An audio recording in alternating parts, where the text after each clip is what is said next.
முதல்ல ரஜினிகாந்த் சார் இன்று காலையில் இரட்டைமலை சீனிவாசனின் அந்த பிறந்தநாள் நிகழ்வில் வந்து விசிக தலைவர் திருமாவளவன் வந்து இந்த மாதிரி திமுகவுடனான நட்பு வந்து தொடர்ந்து கொண்டு தான் அது இருக்கிறது. தமிழக வெற்றி கழகத்தின் தோழமை கட்சிகள் கூட்டத்தில் பங்கேற்றோம், ஒரு முடிவு எதுவும் ஏற்படவில்லை. அதனால் அங்கு தாவேக தலைமையில் கூட்டணி என்பது இல்லை என்பது காலையில் பேசினார். அதைத் தொடர்ந்து தமிழக வெற்றி கழக அரசில் இடம்பெற்றுள்ள அமைச்சர் வன்னியரசு பேசும்போது திமுகவினர் ஆற்றாமையால் விடுதலை சிறுத்தைகளை தொடர்ந்து விமர்சித்து வருகிறார்கள், நாங்களும் பதிலடி கொடுத்தால் தாங்க மாட்டீர்கள் என்று ஒரு கருத்து தெரிவித்தார்.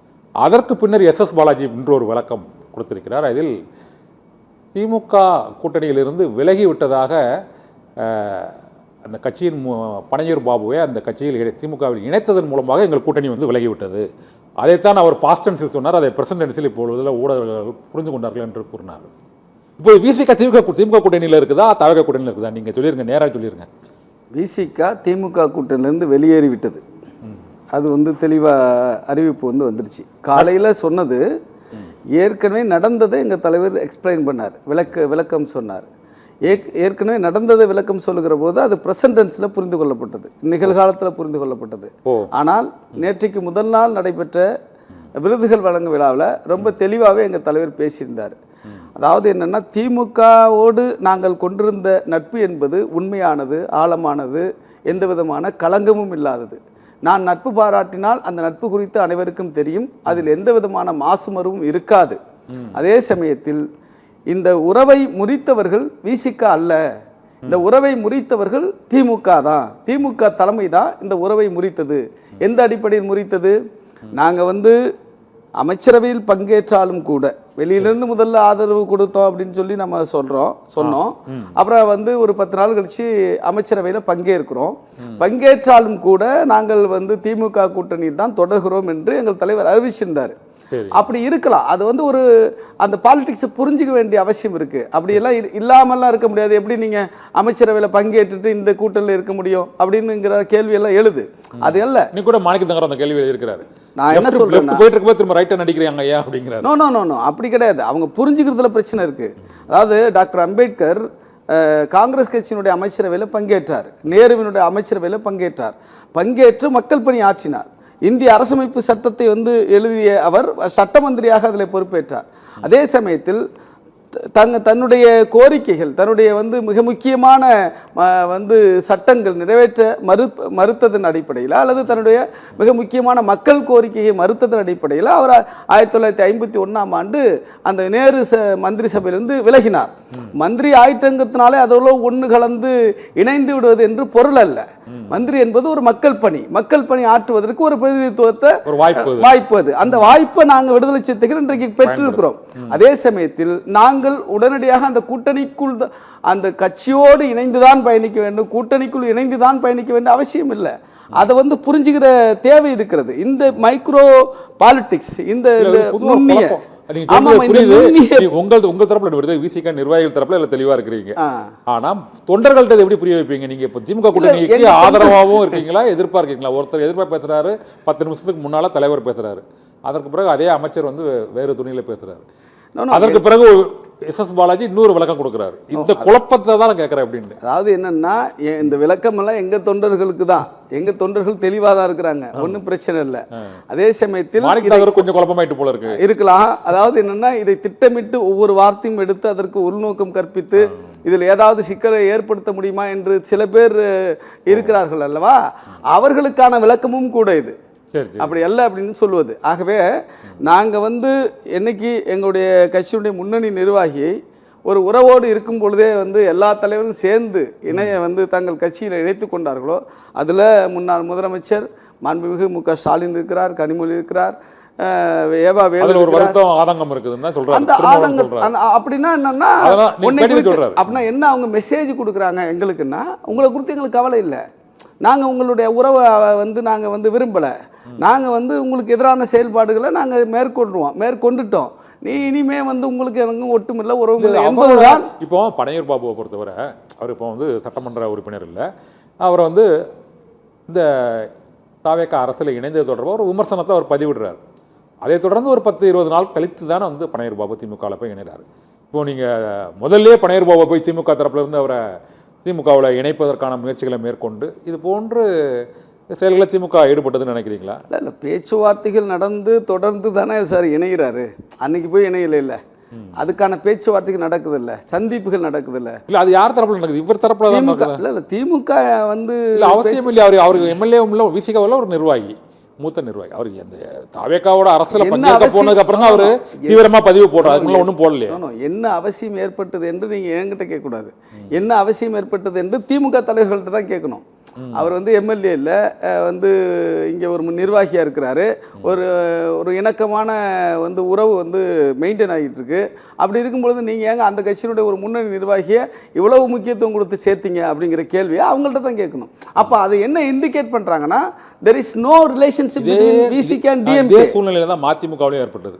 27ஆம் தேதி பொதுக்குழு என்று அவர்கள் அறிவித்த பிறகுதான் அந்த அதில் உள்ள அந்த எம்எல்ஏக்கள் அங்கே போய் சேர்றாங்க. அங்கே போய் நாங்கள் ராஜினாமா செய்ய மாட்டோன்னு சொல்கிறாங்க. இன்னும் சேரல. இது வந்து அவன் சேரல, ராஜினாமா செய்ய மாட்டேன்னு சொல்கிறாங்க. அவர் முதல்ல ஒரு நாள் சொல்கிறார், இன்னொருத்தர் போயிட்டு வந்து மறுநாள் சொல்கிறாரு. இதில் திமுக பங்கு என்ன இருக்குதுல்ல? சரி, அது அவங்க விருப்பம். இதில் திமுக பங்கு இருக்குதா இல்லையான்ட்டு அது இல்லை. அதே மாதிரி தான் பனையர் பாபு அப்படி அமைச்சரவையில் பங்கேற்ற பிறகு தான் பனையர் பாபு விலகிறார். இல்லை சார், ஒரு விஷயம் சார், அதாவது என்னென்னா 2 எம்எல்ஏக்கள் இருக்காங்களா மதிமுகவில், அவங்களுக்கு 5 ஆண்டுகள் இருக்குது. அப்போ அந்த 5 ஆண்டுகளை இழக்க அவங்க விரும்பலை. அப்போ மீண்டும் வந்து இதுக்கு அவங்களுக்கு வாய்ப்பு கிடைக்குமா கிடைக்காதா என்கிற கேள்வியெல்லாம் அவங்களுக்கு இருக்குது. நம்ம ஒரு வெற்றி பெற்றுட்டோம், நாம ஏன் வந்து இதை லாஸ் பண்ணணும் அப்படிங்கிற எண்ணம் அவங்களுக்கு இருக்கும். ஆனால் அவர் சகோதரர் பனையூர் பாப்பை பொறுத்தளவுக்கு அவர் முன்னாள் எம்எல்ஏ. அவர் கூட பேச்சுவார்த்தை நடத்தி அவரை வந்து ஒரு முக்கியமான ஒரு நிகழ்ச்சி நடத்தி அந்த நிகழ்ச்சியில் வந்து பிரதானமாக இணைப்பு விழா நடத்துகிற பொழுது அது ஒரு message to the VCK and to the chief of the VCK. என்னன்னு கேட்டிங்கன்னா, எங்களுக்கு இனிமேல் ஒரு அதுக்கப்புறம் விலகிட்டேன்னு சொல்லிட வேண்டியது. நான் ஒன்றும் அறிவிக்கவே இல்லையே. யார் அறிவிச்சு விருது வழங்க விழாவில் தான் அறிவிக்கிறார். விருது வழங்க அதாவது என்னென்னா என்ன அறிவிக்கிறாருன்னா, நாங்களே முறிச்சிக்கல, நீங்கள் முறிச்சிங்க, நாங்கள் விலகிட்டோம் அப்படின்னு சொல்லிட்டார். அதுதான் அந்த சொன்ன செய்தி. அதுதான் ஓகே. உங்கள் முதல்கட்ட கருத்தாக இருக்குது. நாகநந்தினி மேடம், உங்கள்கிட்ட இந்த இப்போ தாவேகா கூட்டணியில் இப்போ வந்து விடுதலை சிறுத்தைகள் கட்சி திமுக கூட்டணியிலிருந்து நம்ம ரஜினிகாந்த் கூறியது போல் விலகி அமைச்சரவையில் பங்கேற்றிருக்காங்க. 1. 2வது சிபிஐ சிபிஎம் அவர்கள் வெளியிலிருந்து பல்வேறு கருத்துக்களை தெரிவித்து வருகிறார்கள். அவர்கள் தாவேகாவுக்கு ஒரு கண்டனம், திமுகவுக்கு ஒரு கண்டனம் என்று, அல்லது தாவேகாவுக்கு ஒரு பாராட்டு, திமுகவுக்கு ஒரு பாராட்டு என்ற அடிப்படையில் அந்த அறிக்கையை வெளியிட்டு கொண்டே இருக்கிறது. இது என்ன பிரச்சனைன்னா, இப்போதைக்கு இதனால் அந்த கூட்டணியில் ஒரு குழப்பமான சூழ்நிலை ஏற்பட்டிருக்கு. அதனால தான் அதிமுக எம்எல்ஏக்களை ராஜினாமா செய்ய வைக்கிறாங்க அப்படிங்கிற ஒரு கருத்து இருக்குது. அது உண்மைதானா, இல்லைனா அப்படி இல்லை அப்படின்னு நினைக்கிறீங்களா நீங்கள்? இல்ல சார், இதை எப்படி பார்க்கணும் எங்களுக்கு எல்லாம் தோணுது வெளியிருந்து அப்படின்னா, உண்மையாலுமே குழப்பம் அப்படிங்கறத தாண்டி தாவேகா கட்சியில இருக்கவங்க யாருக்கும் இன்னைக்கு வந்த கூட்டணியில இருக்கவங்க மேல நம்பிக்கை இல்லையோ அப்படின்னு தோணுது. அதனாலதானே இந்த அளவுக்கான இந்த குதிரை பேரம் வந்து போய்கிட்டே இருக்கு அப்படிங்கறத நம்ம உண்மையா பார்க்கணும். நம்பிக்கை இருக்கா? இன்னும் கொஞ்சம் நட்போட தான் இருக்கிறாங்க அவங்க கூட. நம்பிக்கை இருக்கா அவங்க மேல? நம்பிக்கை இருந்தனாலதான் தொடர்ந்து 10 வருஷத்துக்கு மேல கூட்டணி தொடர்ந்து இருந்துச்சு. அதுல எந்த மாற்று கருத்தும் இல்ல. இன்னைக்கு வரைக்கும் திருமாவளவனையும் நாங்க எந்த விதத்தையும் விமர்சனம் பண்ணவும் போறது இல்ல. எங்க தலைவரும் அந்த மாண்பை கடைபிடிக்கிறாரு, திருமாவளவனும் அந்த மாண்பை கடைபிடிக்கிறாரு. அதுல எந்த மாற்று கருத்தும் கிடையாது. இதுல அண்ணன் பேசும்போது ஒண்ணு சொன்னார்ல, ரஜினி அண்ணன் பேசும்போது, அதாவது பனையூர் பாபுகள் வந்ததுல ஒரு மெசேஜ் என்னன்னா, உங்களுக்கு ஒட்டு இல்ல, உறவு இல்ல, அதை நீங்க பாக்குறீங்க. நாம என்ன சொல்றோம் அப்படின்னா, விசிகே தொண்டர்கள்ல நிறைய பேத்துக்கு அது பிடிக்கல. இவ்வளவு நம்ம ஒரு விஷயத்தை தொடர்ந்து வந்தோம். இதுல நெறியாளர் நீங்களும் தெளிவாதான் கேட்டீங்க.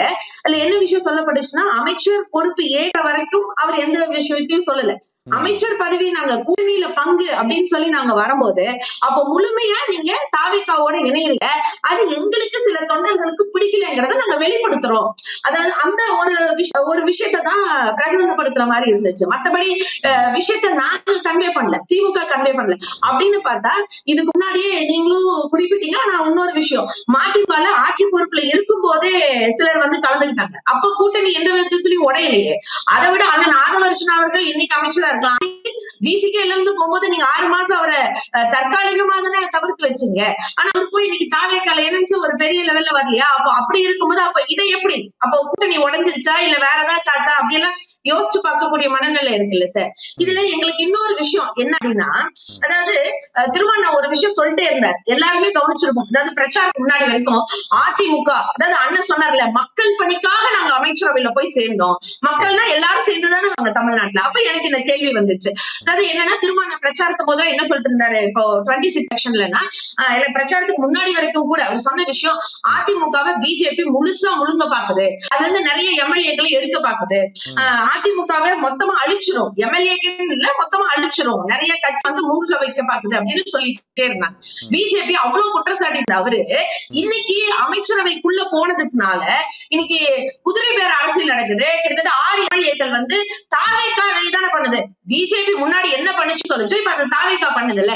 இப்ப இதுக்கு என்ன நிலைப்பாட்டை இவங்க எடுத்து வச்சிருக்காங்க, பிசிக்கு என்ன சொல்லுவாங்க அப்படின்னு நம்ம பார்க்கணும். அடுத்தது இன்னொன்னு, அதிமுகவோட உள்கட்சி பிரச்சனை சொல்லிட்டாங்க. அது அதிமுகவோட உள்கட்சி பிரச்சனை.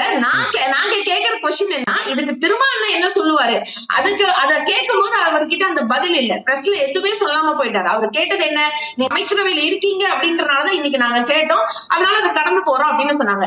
இன்னொன்னு மக்கள் பணி அப்படின்னு பார்த்தா, இன்னைக்கு கனிம வள பிரச்சனை கன்னியாகுமரியில போயிட்டு இருக்கு. அந்த கன்னியாகுமரி டிஸ்ட்ரிக்ட்ல இருக்கக்கூடிய அந்த தொகுதி எம்எல்ஏவே சொல்றாங்க, காங்கிரஸ் எம்எல்ஏவே சொல்றாங்க, எங்க கிட்ட இது கலந்து ஆலோசிக்கப்படல. அதாவது தாவேக்கால அமைச்சரவை கூட்டத்துல இருக்குது, அமைச்சரவை என்ன சார், எல்லா கூட்டமைப்பும் உட்கார்ந்து சேர்ந்து முடிவு பண்ணக்கூடிய ஒரு விஷயம் தானே. அப்படி இருக்கும்போது எப்படி ஒரு காங்கிரஸ் எம்எல்ஏ வந்து ஓபன் பண்ணுவாங்க இப்படி?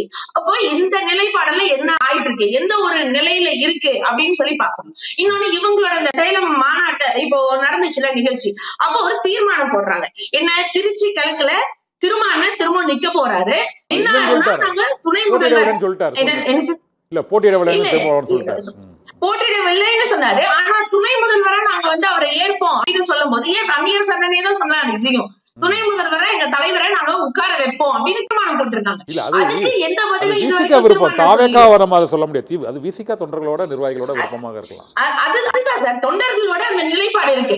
இதுக்கு மேல இருக்க காமிச்சாதானே ஒத்துப்பாங்க.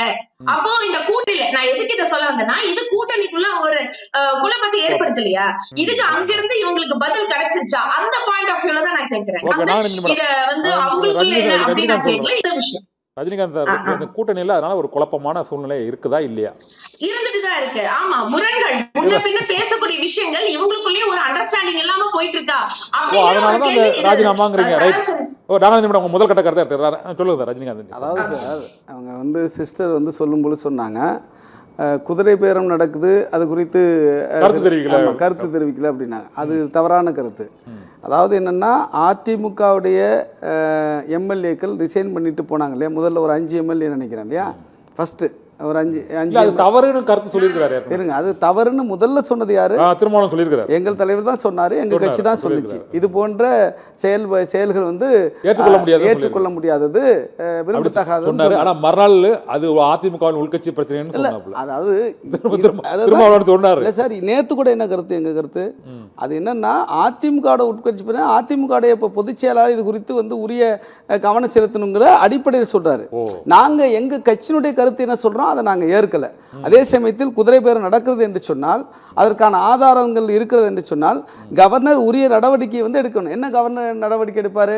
அவர் ஒன்றிய அரசுக்கு அறிக்கை கொடுப்பார். ஒன்றிய அரசு இங்கே வந்து குதிரை பேரம் நடக்குது, ஜனநாயகத்துக்கு எதிரான நிகழ்வுகள் நடக்குது அப்படின்னு நடவடிக்கை எடுக்கணும் என்பது அவர்கள்ட்ட இருக்கிற ஒரு அதிகாரம்.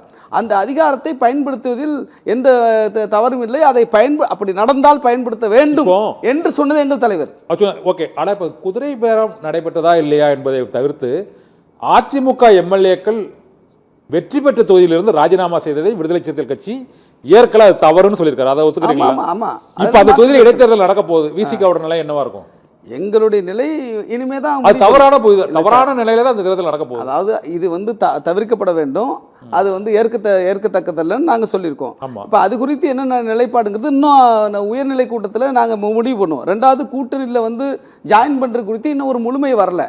அந்த அடிப்படையில் இனிமே தான் எதிர்காலத்தில் தான் அது குறித்து வந்து கருத்து சொல்ல முடியும் நாம. ஓகே, ஒரு நிமிஷம். இப்போதைக்கு அவங்க வந்து இந்த குதிரை பேரம் நடைபெற்றதா அல்லது அதிமுக மக்கள் ராஜினாமா தொடர்பாக தவறு அப்படிங்கிறது விசிகாவோட நிலைப்பாடு. ஆனால் நடவடிக்கை எடுப்பது அது ஆளுநரின் அதிகாரத்துக்கு உட்பட்டது. தேர்தல் குறித்து நாங்கள் வந்து அந்த நேரத்தில் தான் முடிவு பண்ணுவோம்னு அவங்க சொல்லியிருக்கிறாங்க. ஒன்று. ரெண்டாவது, இப்போதைக்கு ஆட்சி கவிழ்ப்பு முயற்சி தொடர்பாக நீங்கள் அதிமுக எம்எல்ஏக்களை விலைக்கு வாங்குவது குதிரை பேரம் என்றால், இதே போல தாவேகா எம்எல்ஏக்களையும் விலைக்கு வாங்க முயற்சி செய்வதாக முன்னாள் அமைச்சர் செந்தில் பாலாஜி உள்ளிட்டோர் மீது வழக்கு தொடரப்பட்டு இன்னும் ஆஜராகல. அந்த வழக்கு நிலுவையில் இருக்குது. அவங்க ஏன் ஆஜராகல? இன்னொரு விஷயம், இன்னும் கூடுதலான ஒரே ஒரு கேள்வி, நீங்கள் கேட்ட கேள்வி நான் கேட்க வந்தேன். இன்னொரு கேள்விக்கும் அவங்க பதில் சொல்லிட்டோம்.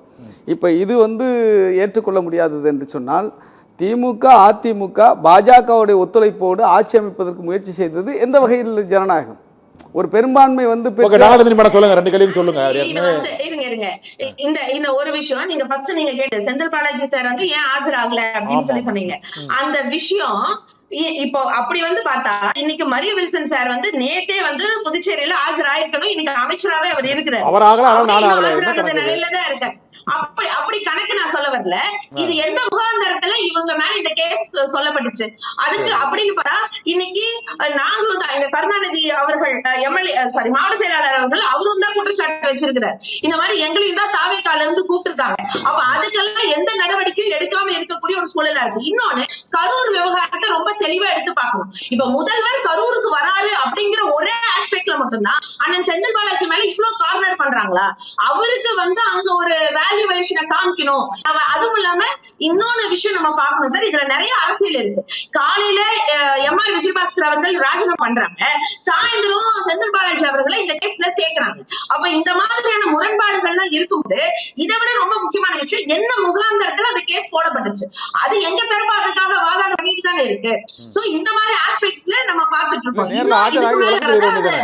7 நாள் தலைமறைவு அப்படிங்கிறது வந்து ஒரு டவுட்ஃபுல் அப்படின்னு நிர்மல்குமார் சொல்றாரு. அவங்க தொடர்பு இல்லை, ஆட்சி கவிழ்ப்புல திருநாவுக்கரசு உள்ளிட்ட கைது செய்யப்பட்டவர்களுக்கும் அமைச்சர்களுக்கும் தொடர்பு இல்லை அப்படின்னா அந்த திருவள்ளிக்கேணி ஸ்டேஷன்ல ஆஜராகி விளக்க சொல்லிட வேண்டியதானே? கைது பண்ணாங்கல்ல சார், ஆதாரம் கைது பண்ணிடுவான்னு நினைக்கிறீங்க? ஒரு 24 மணி நேரம் எங்க சார் வச்சிருந்தாங்க? அவங்கள எந்த இடத்துல வச்சிருந்தாங்க? எல்லாத்தையுமே மெயின் ஸ்ட்ரீம்ல போடுறாங்கல்ல, அத சொன்னாங்களா? எந்த இடத்துல வச்சிருந்தாங்க? இன்ன வரைக்கும் அந்த கேஸ்ல கைது செய்யப்பட்டவர்கள் எந்த இடத்துல இருக்காங்க? அவங்க மேல என்ன மாதிரி அபிடவிட் ஃபைல் ஆயிருக்கு? எந்த மாதிரி ஆஸ்பெக்ட்ஸ்ல கேஸ் போடப்பட்டு என்ன ஆதாரங்கள் அங்க கொடுக்கப்பட்டிருக்கு? ஏதாச்சும் ஒரு விஷயம் சொன்னாங்களா? எங்க தரப்புல இருந்து நம்ம சொல்லிட்டு தானே இருக்கோம். ஏதாச்சும் ஒரு விஷயம் ப்ராமினெண்டா இருக்கணும். ப்ராமினெண்டா இல்லாம நம்ம பண்ணும்போது அது என்ன ஆஸ்பெக்ட் பார்க்கணும். இன்னொன்னு, அண்ணா சொன்னாரு அதிமுகவும் திமுகவும் கூட்டணி. இது எத்தனை நாள் இதே ஒரே ஒரு ஹேஷ்டேக் அடிச்சுட்டே இருக்கீங்க? எனக்கு புரியல. இன்னைக்கு எத்தனையோ பிரச்சனை இருக்கு.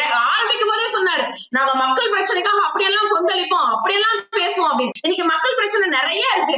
அதை பத்தி இது வரைக்கும் விசிகா அவர்கள் அமைச்சரவையில இருந்து என்ன பேசியிருக்காங்க, அதுக்காக என்ன முடிவுகள் எடுத்திருக்காங்க, நான் இப்போ இதுக்கு முன்னாடி கூட நான் கேட்டேன். அந்த கனிமவள விஷயத்துக்கு என்ன விஷயம் நடந்துச்சு, அதுக்கு அவர்கிட்ட இருந்து ஆன்சர் வரல. இன்னும் திரும்ப இது வரைக்கும் மேல்மட்ட தலைவர்கள் அதை பத்தி பேசினாங்களா, சொன்னாங்களா? இன்னைக்கு வந்து அப்படின்னு இவங்களே உள்ள இருக்கக்கூடாது சார். பாமகவோடையும் பிஜேபியோடையும் கூட்டணியில இருந்து ஜெயிச்சவங்க இன்னைக்கு அங்க இருந்து ராஜினாமா பண்ணி நீங்க சேரும் போது அவங்க கிட்ட மட்டும் அந்த பிஜேபி சாயல் இருக்காதா? அவங்க கிட்ட மட்டும் அந்த பாமக சாயல் இருக்கா?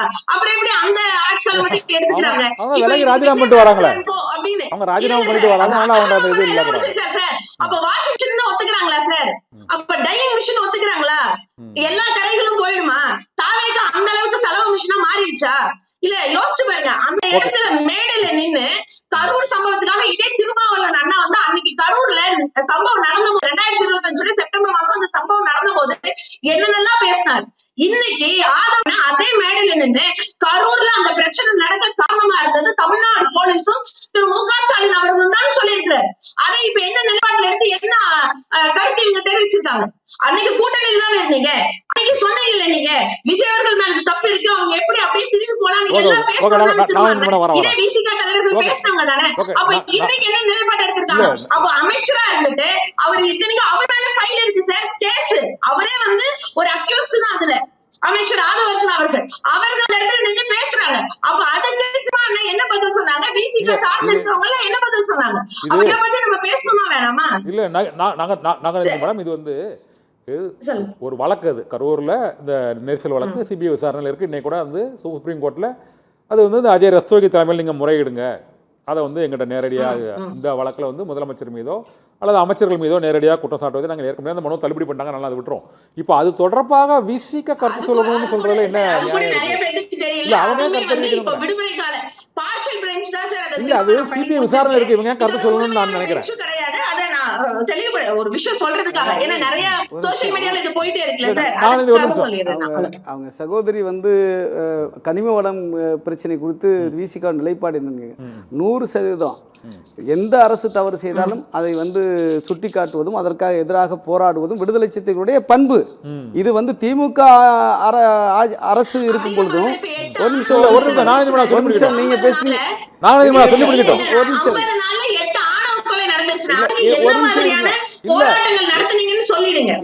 ஒரு நிமிஷம் மயிலாடுதுறை நடந்த ஆணவ படுகொலையில வந்து விசிக போராடுச்சு, திமுக போராடுச்சா? திமுக எந்த ஆணவ படுகொலைக்காவது வந்து போராட்டம் நடத்திருக்கிறதா? ஏன் வந்து திமுக ஆட்சியில் இருக்கும்போது ஒரு நிமிஷம் இருங்க சிஸ்டர் ஒரு நிமிஷம் இருங்க, என்ன பேச விடுங்க, இருங்க நான் என்ன பேச விடுங்க, கொஞ்சம் இருங்க. நீங்க என் கருத்து வெளியில வராம நீங்க தடுக்கிறது முயற்சி பண்ணாதீங்க. நீங்க என் கருத்து வெளியில வராம நீங்க இல்ல இது தவறான ஒரு இது பிஜேபி மாதிரி நடக்க கூடாது. நீங்க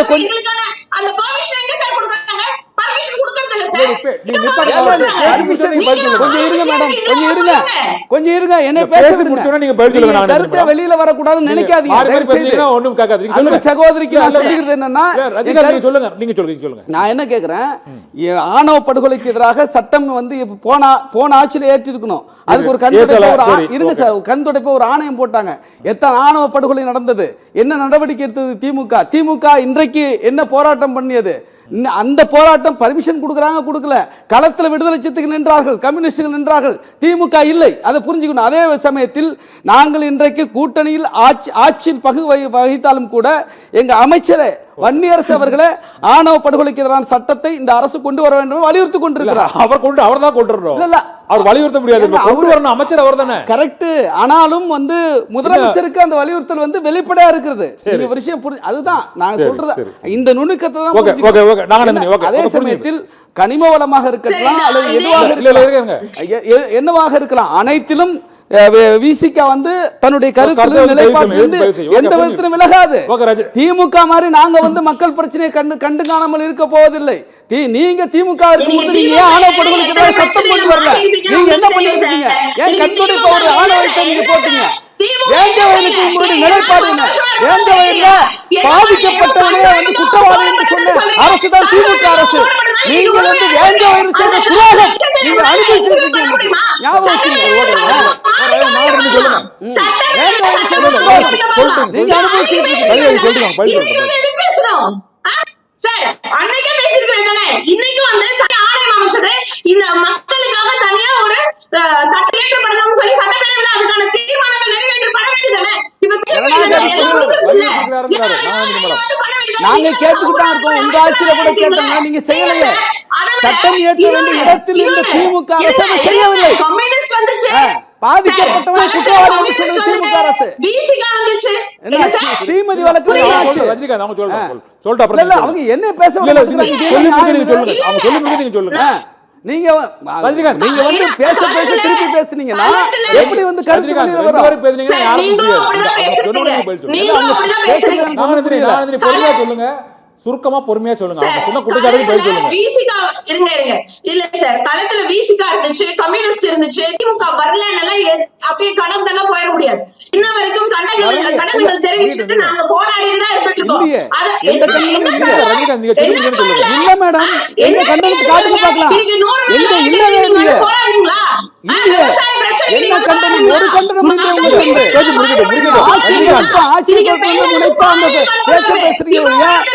தமிழ்நாட்டு மக்களுக்கு எதிராக தலித்துகளுக்கு எதிராக நடக்கிற பிரச்சனை குறித்து உங்களுடைய சொல்லி முடிஞ்சு சொல்லுங்க. சொல்லி முடிஞ்சு ஒரு நிமிஷம் பதில் சொல்லுங்க.